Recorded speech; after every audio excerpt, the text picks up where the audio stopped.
Salam damai sejahtera untuk Bapak, Ibu, dan Saudara dimanapun berada. Kiranya kasih karunia dari Tuhan Yesus Kristus, anugerah dari Allah Bapa kita, dan pertolongan, penghiburan, kekuatan dari Roh Kudus yang menguasai hati dan pikiran kita. Kita bersyukur hari ini kita dapat membaca dan melanjutkan pembahasan dari surat Paulus kepada jemaat di Korintus. Yang kita ambil dari 1 Korintus pasal yang kedua, ayat yang ke-10 sampai dengan yang ke-16. Demikianlah firman Tuhan. Karena kepada kita Allah telah menyatakannya oleh Roh, sebab Roh menyelidiki segala sesuatu, bahkan hal-hal yang tersembunyi dalam diri Allah. Siapa gerangan di antara manusia yang tahu apa yang terdapat di dalam diri manusia selain roh manusia sendiri yang ada di dalam dia? Demikianlah pula tidak ada orang yang tahu apa yang terdapat di dalam diri Allah selain roh Allah. Kita tidak menerima roh dunia, tetapi roh yang berasal dari Allah, supaya kita tahu apa yang dikaruniakan Allah kepada kita. Dan karena kami menafsirkan hal-hal rohani kepada mereka yang mempunyai roh, kami berkata-kata tentang karunia-karunia Allah dengan perkataan yang bukan diajarkan kepada kami oleh hikmat manusia, tetapi oleh roh. Tetapi manusia duniawi tidak menerima apa yang berasal dari roh Allah, karena hal itu baginya adalah suatu kebodohan, dan ia tidak dapat memahaminya, sebab hal itu hanya dapat dinilai secara rohani. Tetapi manusia rohani menilai segala sesuatu, tetapi ia sendiri tidak dinilai oleh orang lain. Sebab siapakah yang mengetahui pikiran Tuhan, sehingga ia dapat menasehati dia? Tetapi kami memiliki pikiran Kristus. Demikian jauh pembacaan firman Tuhan pada hari ini. Berbahagialah kita yang mendengarkannya, menyimpannya di dalam hati kita, dan melakukannya dalam kehidupan kita sehari-hari. Amin. Bapak, Ibu, Saudara yang kekasih di dalam Kristus, Rasul Paulus memberikan kepada kita konklusi untuk memahami pengenalan dan pengertian yang mendasar dan yang mendalam mengenai kekuatan dan hikmat Allah itu berasal dari mana, dan bagaimana kita mengetahuinya, bagaimana kita mendapatkan pengertiannya, siapakah yang mengajarkan hal itu kepada kita, dan relasinya dengan diri kita dan dengan kesaksian kita. Di sini Rasul Paulus memberikan kepada kita pemahaman yang lebih utuh, lebih luas, dan mendasar sekali bagi setiap jemaat, terlebih khusus jemaat di kota Korintus, dan bermanfaat juga bagi kita saat ini karena firman Tuhan, pengajarannya memberikan kepada kita pedoman yang berlaku di dalam segala zaman untuk kita mengenal Allah di dalam Kristus dan oleh pertolongan Roh Kudus. Di dalam ayat 10 dijelaskan dengan suatu penyataan yang sangat berbeda dengan ayat sebelumnya. Di sini Rasul Paulus mengaitkan dengan Roh Kudus yang memberikan kepada kita pencerahan. Dituliskan di dalam ayat ini, karena kepada kita, kepada jemaat Allah, kepada orang-orang yang dianggap bodoh dan lemah oleh orang-orang dunia, oleh para filsuf, para rohaniawan Yahudi, para penguasa, dan orang-orang yang gagah perkasa itu. Kita bersyukur karena kita mendapatkan suatu jawaban bahwa semua yang kita akan terima di langit dan bumi yang baru, semua yang dapat kita mengerti di dalam konteks kita saat ini, sesungguhnya hanya kepada kita, jemaat Allah, telah dinyatakannya oleh Roh. Di dalam konteks ini, Rasul Paulus memberikan kepada kita kerja dari Roh Kudus. Karya Roh Kudus yang nyata di dalam setiap orang-orang percaya, yang bekerja di dalam dan melalui gerejanya, untuk menyatakan karya penebusan Kristus, untuk menyatakan anugerah Bapa di dalam hidup kita. Kita bisa tahu, kita bisa mengerti, dan kita bisa mengalami hal-hal yang berkaitan dengan hikmat dan kekuatan salib Kristus oleh karena Roh Kudus yang memberi pencerahan di dalam pikiran kita, yang memberikan kepada kita hati yang mengerti dan sikap yang tunduk kepada pimpinan, penyertaan, kekuatan dari Roh Kudus yang meneruskan pelayanan penebusan yang dikerjakan Kristus, yang menerapkan seluruh anugerah Bapa di dalam hidup kita. Di sini Rasul Paulus mengatakan bahwa Allah telah menyatakannya. Menyatakan apa? Menyatakan janjinya, menyatakan hikmatnya, menyatakan kekuatannya kepada kita, jemaat Tuhan. Siapa yang mengerjakannya? Roh Kudus.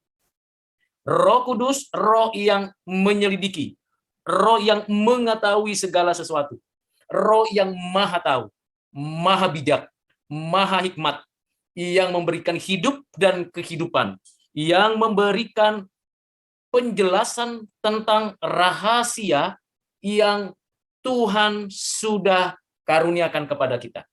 Kalau kita membaca dari kitab Kejadian sampai dengan kitab Wahyu, kita mengetahui bahwa rahasia Allah mengenai penebusan umatnya, mengenai apa yang dikerjakan Kristus yang sudah ditetapkan oleh Allah di dalam kekekalan, dan yang berkarya di dalam sejarah umat manusia, terlebih khusus umat pilihannya. Roh Kuduslah yang memberikan kepada setiap anak-anak Tuhan, di setiap zaman, di segala tempat, yang menjelaskan rahasia itu. Ialah yang memberikan pengertian kepada kita, sehingga kita punya pikiran dioptimalkan fungsinya. Kita punya suatu intuisi, kepekaan akan yang ilahi. Kita mendapatkan penjelasan dan pemahaman secara komprehensif dari seluruh pengajaran Alkitab oleh Roh Kudus. Di sini Roh Kudus bukan hanya memberikan kepada kita bagaimana sesungguhnya rahasia itu. Roh itu juga memberikan kepada kita penjelasan yang konkret tentang apa saja yang tersembunyi di dalam diri Allah. Ini suatu pemahaman dan pengajaran yang melampaui apa yang dipikirkan para filsuf Yunani, apa yang dicari para kelompok agama Judaisme, apa yang diharapkan oleh orang-orang kerajaan Romawi, atau para penguasa-penguasa di segala bidang. Mengapa? Karena di sini Roh Kudus memberikan kepada kita rahasia Allah yang sudah dinyatakannya di dalam hidup kita, dinyatakan secara langsung, secara progresif, sampai kita mengerti apa rencana Tuhan dalam hidup setiap umatnya. Di ayat 11 dikatakan, siapa gerangan di antara manusia yang tahu apa yang dapat di dalam diri manusia? Ya, di sini Rasul Paulus ingin memberikan kepada kita perbandingan. Kita paling tidak, kalau kita menyelidiki diri kita, roh kita lah yang tahu sepenuhnya. Karena kita tahu komponen dari roh kita itu ada kebebasan, pikiran, kehendak, afeksi. Dan itu adalah perkara rohani. Dan kita yang menjadikan diri kita sebagai objek dari diri kita, itu yang disebut intrasubjektif komunikasi, seperti yang dijelaskan oleh pemikir filsuf yang bernama Jürgen Habermas, yang menjelaskan komunikasi internal subjek dengan diri. Dan ini Rasul Paulus memberikan penjelasan di dalam ayat yang ke-11 dan dijelaskan juga di ayat yang ke-12. Di sini saya pribadi mengetahui siapa diri saya. Ini tidak mudah, Bapak Ibu Saudara. Seringkali kita tidak mengenal siapa diri kita sendiri. Seringkali kita coba cari tahu apa yang ada di dalam diri orang lain. Tetapi sesungguhnya kita sendiri kurang menyelidiki apa yang ada pada diri kita, karena sesungguhnya ketika kita memahami diri kita, dan kita bisa melakukannya itu karena kita memiliki roh.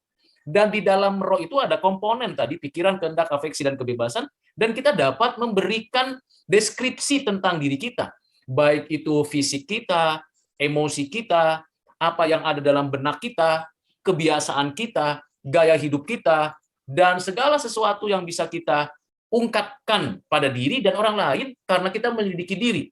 Ini suatu penjelasan yang sangat kompleks berkaitan mengenal diri sendiri.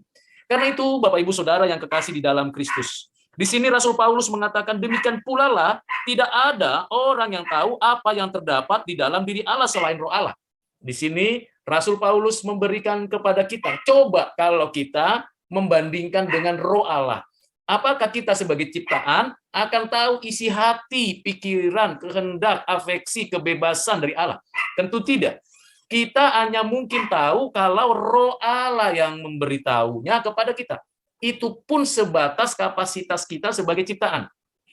Kita tidak akan pernah tahu sepenuh-penuhnya keberadaan dirinya Allah yang sesungguhnya, dan kita hanya diberitahu, dinyatakan keberadaan dirinya sesuai dengan kapasitas kita sebagai ciptaan. Dan ini ada penjelasan, tadi saya katakan ada intrasubjektif, diri dengan diri, menyelidiki diri. Sekarang ada pernyataan diri yang lain, yang nyata-nyata adalah yang maha, yaitu Allah sendiri. Di dalam keberadaannya yang nyata itu, dirinya Allah, tidak mungkin kita mengerti, karena dirinya kita, itu ciptaan, dirinya adalah Allah adalah pencipta. Bagaimana mungkin kita bisa mengerti Allah kalau bukan Allah yang menyatakan itu kepada kita, dan kalaupun kita bisa mengerti keberadaan Allah itu sebatas Allah menyatakannya itu kepada kita. Dan ini suatu perspektif yang berbeda dengan apa yang dipikirkan oleh orang-orang Yunani, oleh pemikir-pemikir agama Judaisme. Kalau ia ingin tahu, maka lebih penting, lebih berguna kalau mengetahui yang ada di luar dirinya. Tetapi mengetahui yang ada di luar dirinya berkaitan dengan keberadaan Allah, itu sesuatu yang tidak mungkin kecuali Allah menyatakannya. Nah, kalau Allah tidak mau menyatakannya dan tidak menyatakannya kepada diri kita, maka sampai kapanpun kita hanya tahu mengenai Allah menurut diri kita, bukan menurut dirinya Allah. Dan itulah yang disebut agama, kepercayaan. Saya tahu dan saya percaya adanya Allah menurut diriku. Jadi keagamaannya bersifat antroposentris. Atau saya mengenal Allah berdasarkan apa yang saya tahu dari ciptaannya. Sehingga alam semesta ini menggambarkan keberadaan Allah. Dan saya tahu ada Allah. Dan saya ingin menyelidiki Allah melalui alam. Itu yang disebut dengan kosmosentris. Berbeda, Rasul Paulus mengatakan, kita tidak mungkin mengetahui apa yang ada pada Allah, kecuali Roh Allah yang menyatakannya, dan Roh Allah lah yang tahu dirinya Allah itu sendiri.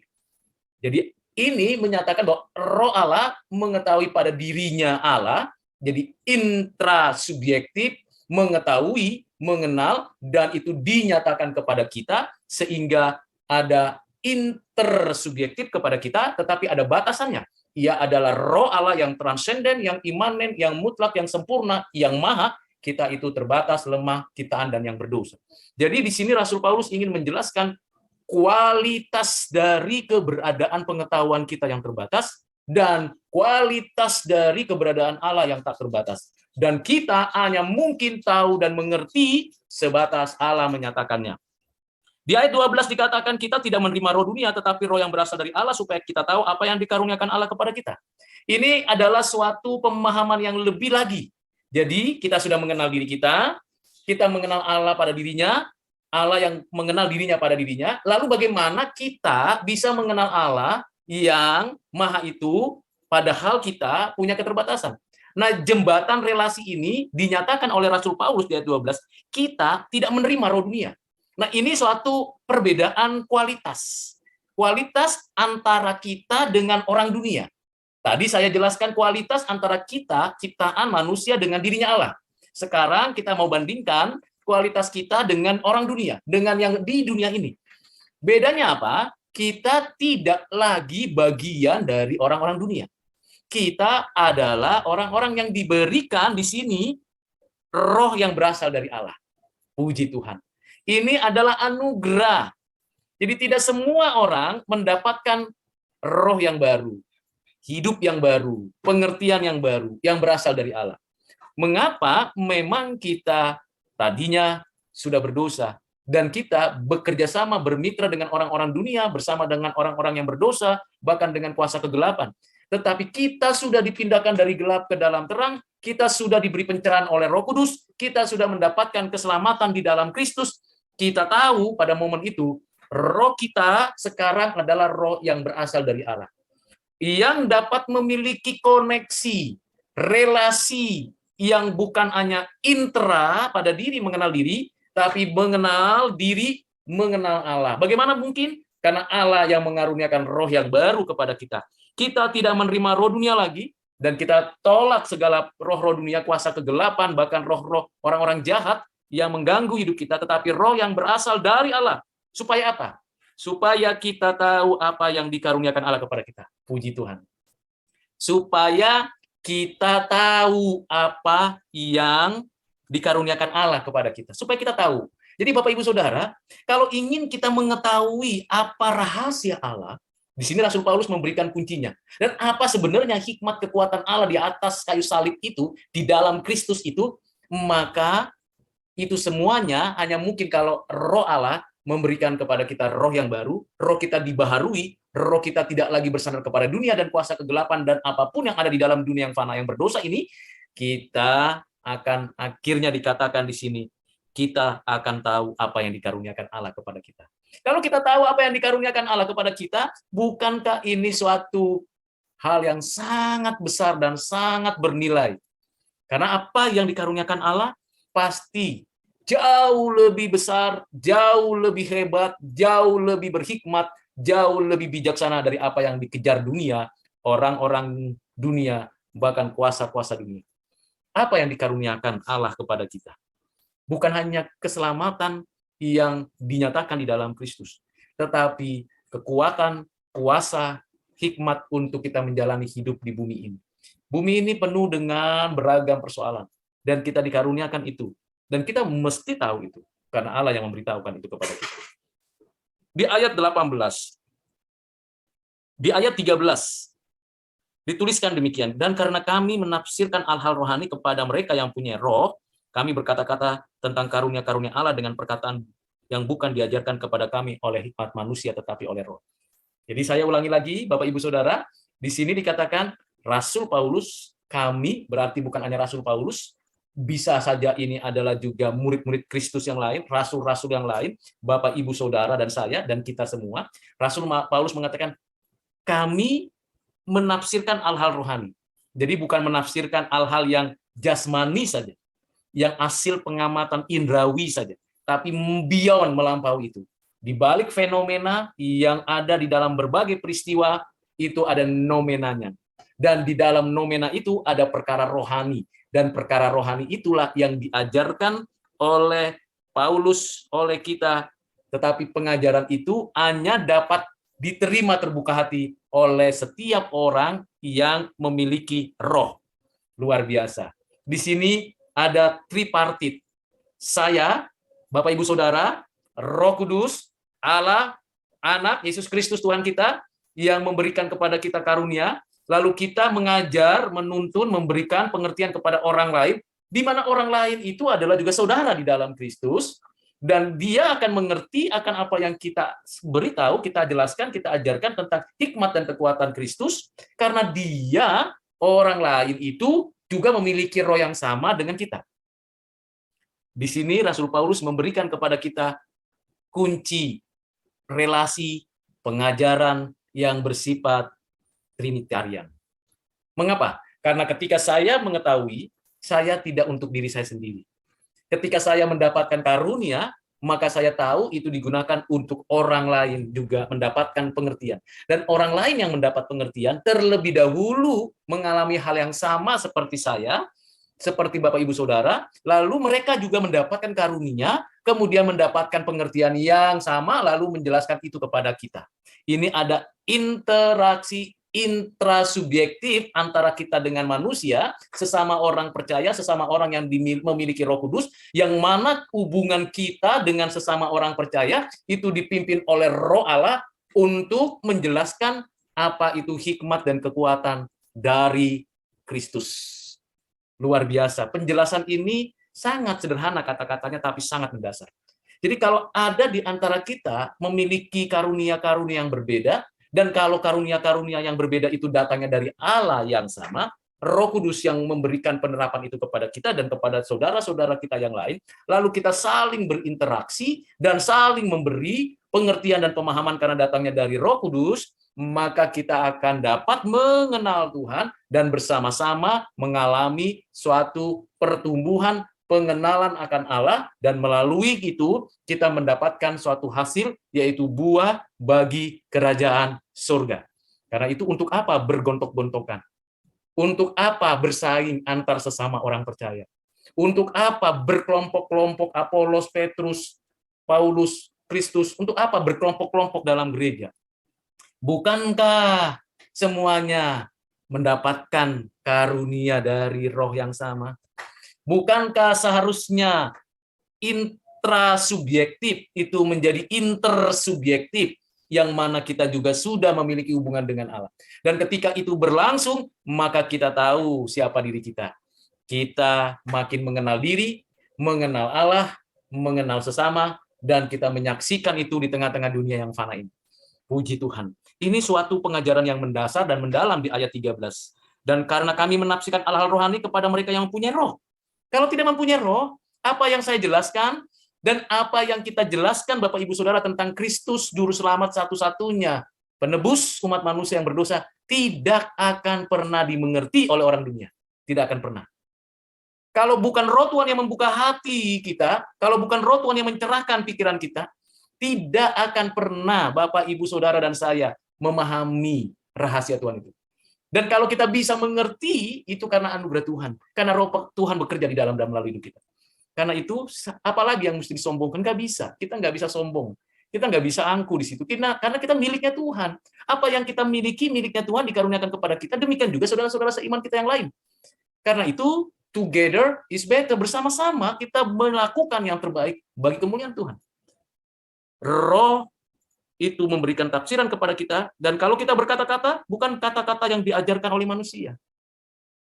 Ajaran-ajaran manusia itu memang pada waktu-waktu tertentu kita anggap agung dan mulia. Dan kalaupun di dalamnya ada kebenaran Allah, karena segala kebenaran adalah kebenaran Allah. Walaupun ada kebenaran Allah, itu bersifat umum. Dan itu hanya terbatas untuk menahan keberdosaan yang makin meningkat, atau untuk merasakan segala kasih karunia Tuhan secara umum. Hanya berhenti di sana. Berbeda dengan karunia khusus yang diberikan Tuhan kepada kita. Bapak, Ibu, Saudara, orang-orang percaya dimanapun berada. Dan ketika kita mengajarkan tentang hal-hal rohani, bukan kita ambil copy-paste dari ajaran dunia. Itu sebabnya, Bapak, Ibu, Saudara, saya mengingatkan, ketika kita memberitakan Injil Yesus Kristus, ketika kita ingin belajar tentang Alkitab, kita boleh saja menambah pengetahuan dan wawasan kita tentang apa yang dipercaya oleh orang-orang lain. Silakan dipelajari. Tetapi itu bukan menjadi referensi iman kita. Apa yang ditulis di dalam kepercayaan mereka, yang mereka sembah dan sebagainya, itu bukan menjadi referensi iman kita. Itu hanya sebatas kita tahu, oh iya ada kepercayaan seperti itu, ada agama seperti itu. Kita hanya tahu itu. Dan ketika kita memberitakan kabar baik, beritakan Injil Yesus Kristus, kita tidak boleh karena takut, karena yang namanya toleransi, lalu kita mengambil-ngambil kata-kata kepercayaan dari agama lain, kepercayaan lain. Itu namanya kita sedang mengajarkan hikmat manusia. Padahal Alkitab adalah firman Tuhan dari Allah. Alkitab lebih dari cukup untuk menjelaskan segala sesuatu. Karena itu Bapak Ibu Saudara, berhenti untuk mengambil referensi dari agama kepercayaan lain. Dan berhenti untuk membicarakan kepercayaan agama lain itu. Kenapa? Karena bukan dari Roh Kudus. Untuk menuntun kita kepada hidup yang benar, hidup yang suci, hidup yang mulia, hidup yang sekarang dan nanti. Lalu apa gunanya membicarakan hikmat dari dunia dan manusia? Tidak ada gunanya. Apa gunanya berdebat dan berdialog untuk mencari suatu titik temu lalu kita berupaya untuk dengan kata toleransi akhirnya kompromi? Hati-hati sinkritisme terjadi di dalam kekristenan oleh karena kita merasa perlu menghargai pendapat pengajaran agama kepercayaan lain. Tidak. Bapak, Ibu, Saudara, kita menghargai kemanusiaannya. Kita tidak boleh melakukan kejahatan, tindakan melecehkan, merendahkan kepercayaan agama mereka. Itu urusan mereka di depan Tuhan, nanti akan dihakimi, diadili. Urusan kita ialah kita mengajarkan ajaran Alkitab. Just it. Hanya itu. Itu yang disebut sola scriptura. Hanya Alkitab. yang menjadi dasar pedoman. Ada mirip-miripnya kepercayaan agama lain, silakan, nggak usah kita gubris. Oh, begini pengaturan mereka, untuk urusan mereka. Tapi kita sola scriptura, Pak, hanya Alkitab. Hanya Alkitab yang berotoritas mengajar, mendidik, mempengaruhi hidup kita. Nah, kita fokus di situ. Kalau kita bergeser, maka kita sedang mengatakan hikmat manusia itu, tetapi bukan dari Roh Allah. Ayat 14, tetapi manusia duniawi tidak menerima apa yang berasal dari Roh Allah. Iya. Apa yang kita jelaskan, apa yang kita percayai, dari apa yang diajarkan Alkitab, tidak akan pernah dipercaya oleh orang dunia. Tidak akan pernah. Sepandai-pandainya kita berdialog, sepandai-pandainya kita menunjukkan teladan kita, tidak akan pernah mereka mengerti kalau bukan Roh Kudus memberikan pencerahan. Ini dasar yang paling penting. Jangan pikir kalau kita sudah berbuat baik, lalu kemudian kita menolong semua orang, lalu kita berbelas kasihan kepada semua orang, kita kerjakan apa yang diperintahkan Tuhan, otomatis orang itu akan ikut Kristus. Tidak. Otomatis mereka menjadi orang-orang yang percaya kepada Kristus. Tidak, Bapak Ibu Saudara. Kita akan tahu bahwa orang datang kepada Kristus itu anugerah. Seseorang bisa percaya kepada apa yang diajarkan Alkitab itu adalah pimpinan Roh Kudus. Kita hanya menyampaikan alat di tangan Tuhan. Kita bukan siapa-siapa. Karena itu Rasul Paulus mengatakan, tetapi manusia duniawi tidak menerima apa yang berasal dari Roh Allah. Iya, amin. Betul. Karena hal itu baginya adalah suatu kebodohan dan ia tidak dapat memahami, sebab hal itu hanya dapat dinilai secara rohani. Iya. Sulit kan memahami dan mengajarkan kepada orang dunia tentang Trinitas, Bapa, Anak, Roh Kudus. Sulit. Bukan hanya sulit, mereka dibutakan dan mereka tidak mau tahu itu. Bahkan sulit untuk menjelaskan bahwa Kristus itu natur ilahi dan natur manusia ada pada pribadinya. Bagaimana bisa menjelaskannya? Bagaimana untuk bisa memberikan argumentasi logis? Bisa saja, seperti yang pada video-video sebelumnya saya sudah jelaskan itu, bahkan pada video-video pengajaran, silakan Bapak Ibu cari di channel ini, kita bisa saja menjelaskannya secara logis, secara komprehensif. Tetapi sekali lagi, hal yang penting, hanya mungkin kalau Roh Kudus memberi pencerahan. Jadi di sini hal yang sangat sensitif, tapi sekaligus yang sangat mendasar. Dan melampaui apa yang dipikirkan orang Yunani, Judaisme, pemikir-pemikir Romawi. Dan ia tidak dapat memahami sebab hal itu hanya dapat dinilai secara rohani. Ayat 15, tetapi manusia rohani menilai segala sesuatu, tetapi ia sendiri tidak dinilai oleh orang lain. Kita manusia rohani. Kita nggak perlu takut dinilai orang lain apapun itu. Dibilang kafir lah, dibilang penyembah patung lah. Karena mereka tidak tahu. Percuma kan berdebat dengan orang yang tidak tahu. Ibaratnya ada bayi yang baru lahir, apakah dia tahu kesulitan ibunya melahirkannya? Apakah ia tahu kesulitan para dokter dan medis lain membuat ibunya melahirkannya? Apakah ia mengerti pergumulan, kesulitan, dan pemikiran ayah dari bayi ini ketika dia bayi? Jawabnya tidak. Karena levelnya sudah berbeda. Sama-sama manusia, sama-sama ciptaan Tuhan, sama-sama memiliki kapasitas yang sama, tetapi berbeda. Yang ini tidak pernah mungkin tahu, kecuali nanti diberitahu dan belajar, dan kita sudah tahu. Jadi di sini jelas sekali, tetapi manusia rohani menilai segala sesuatu, tapi ia sendiri tidak dinilai oleh orang lain. Tidak ada penilaian. Penilaiannya mau atas dasar apa? Itu sebabnya Bapak Ibu Saudara dan saya, kita harus bertanggung jawab dengan apa yang kita katakan dan kita lakukan. Kalau kita berbuat sesuai dengan apa yang diajarkan Kristus, mau nilai seperti apa kita? Kalaupun kita sudah berbuat baik, hidup benar, hidup suci, menolong orang lain tanpa diskriminasi, memberikan dukungan kepada orang lain tanpa perhitungan apapun, dan menghargai yang perlu dihargai, menghormati pimpinan pemerintah atau orang-orang yang bekerja di dalam perusahaan atau usaha kita, dan segala sesuatunya. Kalau kita sudah kerjakan yang terbaik, belum tentu orang itu bisa menghargai kita. Jangan berharap, Bapak Ibu Saudara. Kita yang harus penuh dengan sukacita mengatakan, ya, kalau mereka nggak ngerti ya sudah, kita serahkan sama Tuhan Allah. Karena memang tidak bisa kita memaksa orang lain mengerti apa yang kita pikirkan tentang Kristus. Nggak bisa. Sepandai-pandainya kita menjelaskan, kita akan berhenti debat kusir, akhirnya berkelahi, kan? Untuk apa? Apakah Kristus memberikan contoh seperti itu? Tidak. Dia menempelak orang-orang Judaisme, orang Taurat, dan orang-orang yang menghina, melecehkan dia, tapi ia tidak pernah melakukan kekerasan. Bapak Ibu, ini penting. Kristus dan murid-muridnya, ia mengajarkan murid-muridnya, tidak pernah menggunakan kekerasan. Tidak pernah membawa pedang, Kristus. Tidak pernah ia mengajarkan kekerasan.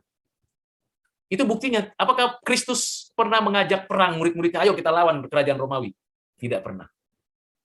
Ditindas? Iya. Dihina? Iya. Dilecehkan? Iya. Dianggap bersalah? Iya. Tapi apakah dia membalas? Tidak. Ada waktunya ia menyatakan kebaikan, dan kekuasaannya di akhir zaman. Dan bahkan pada masa-masa akhir menjelang dia datang kedua kali. Begitu juga dengan kita. Jadi kita orang percaya harus paham betul posisi kita ini. Dan kita harus berjuang untuk kebaikan, kebenaran, kasih, sukacita. Bapak Ibu Saudara yang kekasih di dalam Kristus. Dengan pemahaman yang mendasar ini, apa yang dikatakan Rasul Paulus? Kita tidak dinilai oleh orang lain. Jangan mau dinilai oleh orang-orang dunia. Biarlah Tuhan mengevaluasi kita, tetapi kita juga harus melakukan yang terbaik. Jangan kita juga bermain-main dan sesuka hati kita. Ayat yang ke-16. Sebab siapakah yang mengetahui pikiran Tuhan sehingga ia dapat menasihati dia? Tidak ada tentunya. Tadi saya sudah jelaskan bagaimana perbedaan kualitas berpikir kita. Dan bagaimana kita menyadari kekurangan kita, menyelidiki kita. Di ayat yang berikutnya, ayat 16b-nya, tetapi kami memiliki pikiran Kristus. Kata kuncinya. Pikiran Kristus sudahkah di dalam hati dan pikiran kita? Sudahkah kita seperasaan, sepikiran dengan Kristus?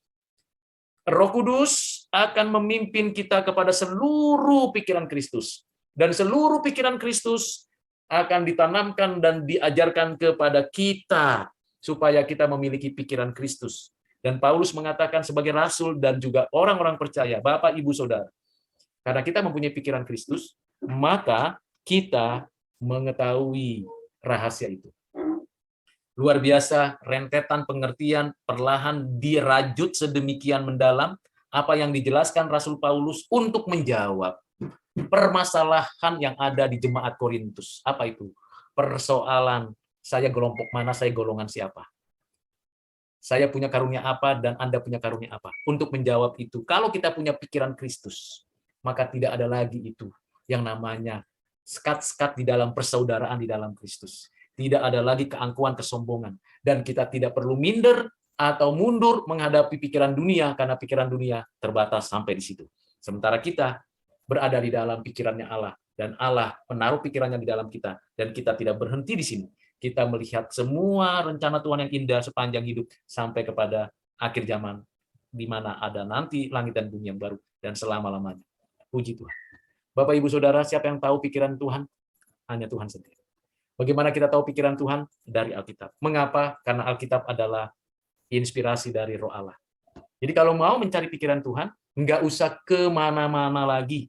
Baca Alkitab, taati perlahan-lahan, ikuti apa yang Tuhan anjurkan, kita bersama-sama akan mengalami pertumbuhan dan bersama-sama berbuah bagi kemuliaan Allah, dan kita bersuka-cita di dalam.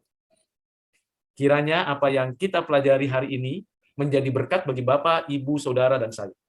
Kita bersama-sama menikmati apa yang Tuhan sediakan bagi kita. Tuhan Yesus memberkati dan menyertai kita semakin bertumbuh mengenal Tuhan di dalam Kristus oleh Roh Kudus. Amin.